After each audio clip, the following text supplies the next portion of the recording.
All right, this is my review for The Bride. This movie is very interesting. What I will say is this. I did like certain parts of this movie. I did like certain parts of this movie I liked. There was no part of this movie that I loved, but I did like certain parts of this movie and certain aspects of this movie. And I think that some people are going to either really, really love this movie or just hate it. That's kind of what I got from the film as far as the style of it. Because this film is very abstract, and the best way I can explain it is this art. You know, everything is subjective, but art is super subjective. And this film, I feel like it's chaotic. It's fun in parts, but it's nothing that like for example, if anyone watching this has seen the movie Frankenstein that came out last year by Guillermo del Toro, that movie, I love it so much. So amazing. I love that movie. I could say that because I've seen it and I love that. I went to the theaters to see it multiple times before they put it on Netflix. I love that movie. And I love that movie so much, it gave me a different type of love and respect for Frankenstein. And also, who could possibly be his bride? If you've seen the movie Frankenstein, all I'm gonna say is that there's a portion in that film where you think someone could possibly be Frankenstein's bride. And I kind of almost wish this movie was like, they just took the guy from the other Frankenstein movie and they took the girl who we thought could have been his bride, and just see a movie with them. Obviously, I know this is totally different. It's not connected. But the point I'm trying to make is, obviously, they're totally different movies. But all I'm trying to say is, Frankenstein, at least, had a direction. I feel like this movie did not have a clear direction because it's super abstract, and the best way I could explain it is imagine throwing paint at the wall. Some people look at the paint on the wall and say, "Oh my God, this is amazing. This is so beautiful." And then some people will look at the paint on the wall and be like, "This is paint on the wall. It's just messy." And that's what I'll say about this film. I enjoyed parts of it, but in the end, like as a full film, if I'm looking at it as a full film and my experience in the theater, how did I feel? I didn't leave feeling like a satisfied feeling, and I didn't leave feeling like I really got much from it. Some people may get a lot of things from it, but I just feel like the direction was in so many different directions. They needed to have a good through line is what this film needed.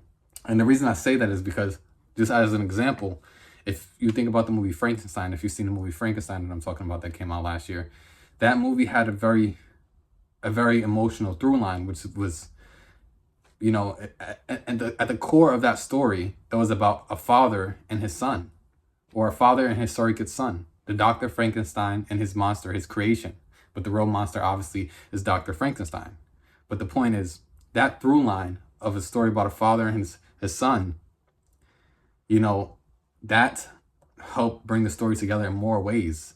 Like when the story was pulled in a different direction, it had this through line of that father and son storyline where you could kind of see the relationships and you could see all the emotions from both of the characters coming together because that is the through line of the story.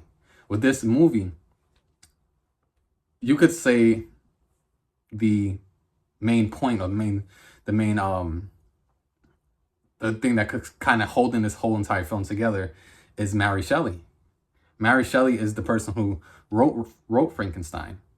And without spoiling much, what I will say is you get to hear from her. You get to hear from the person who wrote the book, who wrote the story Frankenstein. You get to hear from that person, or you get to hear well, she's passed away a long time ago, but the point is you get to hear from the idea of her. You get to hear from like what the creator of this film and the director of this film thought Mary Shelley's voice would be. You get to hear that person, and her voice is pretty much through the film, kind of narrating in different parts of the film. That's like basically the through line. But the point is, her mind is almost split in multiple directions. She's kind of chaotic and she's wild and she has all these ideas. But as far as a great story, I think the best parts of this film are like in the latter half of the film where you really get to see Frankenstein and the bride together, and they're kind of causing mayhem. Not kind of, they're causing mayhem, and they're doing all these different things together. That's kind of where I was like enjoying the film a bit, but at the same time, I couldn't really enjoy it as much as I wanted because it was like no sense. Almost most of this film is almost like nonsensical. Like there's no real rhyme or reason to most of the things that happens in this film. There's pieces of information that you get from the bride as her memories come back to her from her life before and different things like that, and a little bit of a crime thriller aspect to it. And I think that could have been a really good through line. I think they should have took the story of, because there's a lot of different types of stories they're trying to tell with the bride, and there's a lot of that you can take from this. A lot you could take from this, like from her experience, not just as a woman, but certain things that happen to her and in her line of work, and also there's an investigative point in this film. What I will say is this: what they were trying to do with the detective side and who the bride was before she became the bride, before she was resurrected and she became the bride, I think that was where most of the story should have stayed. They should have kind of, because that was the interesting aspects of it, was her life before she became the bride and why she was in that position. And then you get to find out why she was in that position. What I will say is, all I would say is this without spoiling much: she was basically a crime informant for a big mafia boss or something like that. And, you know, she ends up getting got, and then eventually she's resurrected and becomes the bride. But the point I'm trying to make is that story of, there could have been a point where maybe she could have been going to take out certain people who were in this like crime syndicate. Obviously, they don't have to do what I say. They can do whatever they want. But as far as, I'm just saying, it needed something to hold it. It needed something to be the anchor of this film. Because if you would like to say the anchor of this film is the love between Frankenstein and the bride, there really isn't any love until maybe the last 15 minutes, because they don't know each other. This whole movie, they're basically courting each other. They're flirting. They're figuring each other out, and they don't really, you know, have that actual.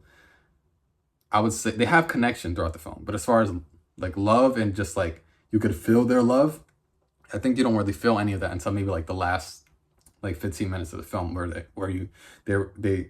they're starting to really love all the chaotic parts of each other. And I think they should have took more time in exploring them just kind of courting each other. You kind of get that through so much chaotic stuff they do, but it kind of would have been beautiful if they got out of the city and maybe you get to see them go on some journeys just together and have real conversations and start to know each other, and maybe like an actual love story between two people, instead of all this chaotic stuff happening around them and then throwing so much art at the walls and then all these random things. But obviously it's not random. There's reasons why Mary Shelley is saying all these random things coming out of the bride's mouth, because it kind of ties up her past life and all these different things and all this corrupt governments and things that might have happened to her and all these type of things. But ultimately, as far as the paint splattered on the wall, I would say I enjoyed a decent part of this film.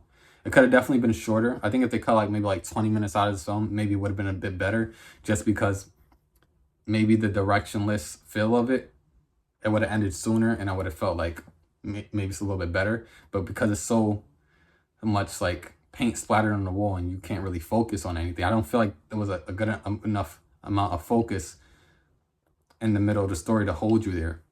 And because I felt like it was all over the place, I still enjoyed it. But if I had 2 out of 5 stars, if someone said, hey, you gotta tell me, is this out of 5 stars? What is this? I would say this is a 2.5 out of 5 stars. It's almost a 3. It's almost just like good, but it's just like, it's okay. Like I don't have to see it again. And I don't have to recommend it. Like I wouldn't recommend it. I would just say go watch Frankenstein and just imagine that ending with him and who we thought would have been the bride, Mia Goth. And some people may love this movie because my theater was pretty packed, and there was 2 people in my theater where every 5 minutes they would start laughing loudly. the comedy, when they really try to do comedy like in a forceful way, at some points I was just like, that's so abrupt. Like, that's obviously a point that you're trying to make us laugh, and it just didn't work. Well, it didn't work for me, and it didn't work for at least like 92% of my audience. But those two people in the theater, every like 5 minutes, they would chuckle at something crazy these characters did. And like I said, some people are gonna love it. And then also, what I will say is, one of the things that doesn't help the directionless kind of feel of the film is that Frankenstein and The Bride are out of 10. Always. They're always out of 10. Always out of 10. And I think to make us feel certain parts of the movie, like, oh, what's going to happen? You can't have them all the way out of 10, the whole movie. You got to have them, reel them back, like maybe like a 5 at certain points of the film. A little more reserved in certain points of the film. So when they go to a 10, we're like, oh, wow, these characters are crazy. But if someone's crazy the entire movie, and it's not that they can't be crazy the entire movie, it's just the level of crazy is at a 10 the entire movie. So you don't get to have a difference. There's no difference that you feel. So I wish they kind of gave us levels of their craziness. So that way when they rose to the craziness, we're like, oh, wow, these people are crazy. But it just seems like if you have it on max the whole entire song, you can't hear the nuances of maybe what the director was trying to approach and bring to us through the story. But that's pretty much all my thoughts on The Bride. It's Dejo Know the Name, spread love and light. And I'm thinking about signing off like this for a while because I have not watched any trailers for the new Mortal Kombat 2, and I'm excited about it, and I want to see Mortal Kombat 2. So I'm thinking of doing my sign off until Mortal Kombat 2 as Get Over Here. So, with that being said, stay your know the name, spread love and light, and let's sign off. Get over here. Get over here.